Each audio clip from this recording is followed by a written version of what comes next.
Carrying a firearm comes with a great amount of responsibility to not only know when to draw it, but to be able to draw it under stress if the need arises. In this episode of Tips and Tactics, Carrie Lightfoot, author, speaker, and founder of The Well-Armed Woman, will explain how to properly draw from concealment. All the shooting skills in the world aren't going to do you much good if you can't access and draw your firearm quickly enough. Throw in some stress and major adrenaline, and you're in big trouble. What I will focus on are the basics of drawing a gun from all holsters. And these basic principles must be adapted to the specific requirements of your selected mode of carry, and you must practice with every holster that you use. Now, it's recommended to carry on your strong side on the waist. So, for example, if you're right-handed, you'll carry the gun on your right side with the holster in a proper position so you can grasp and draw your firearm and quickly get on target. Ideally, you don't need to reach around or across your body to access your firearm. And in this position, your dominant hand is right there and ready. Practicing your draw is always done unloaded.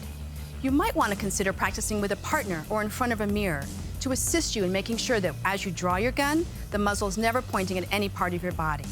And don't start with speed in mind. Go slowly and focus on technique. As your technique improves, the speed will come.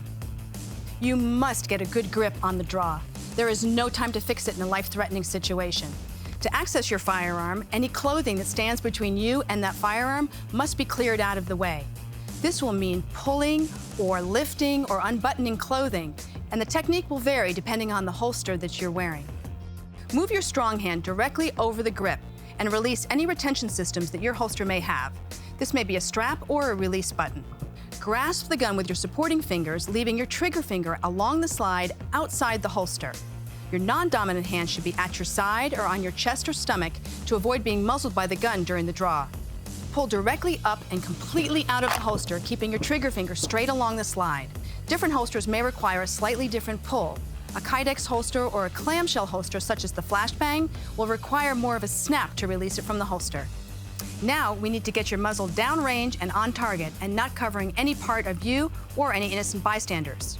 This will require you to rotate your wrist and lower your firing arm elbow. Once pointed downrange on target, disengage any manual safety that you have. When the gun passes your stomach, move your support hand and get a good two-handed firing grip and extend into a good firing position with the gun raised into your line of sight. This allows you to focus on your target during the extend when every precious moment counts.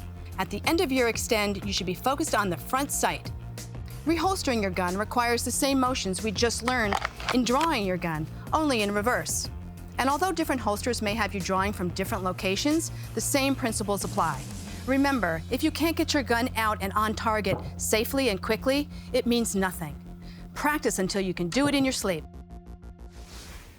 Training is a must in any sport or activity if you want to do well. The need to practice drawing from concealment can be even more crucial because your life and the lives of those that you love may depend on it. So start your training now. I am Gaby Franco, and I'll see you next time in another episode of Tips and Tactics, sponsored by Cabela's Outdoor Fun.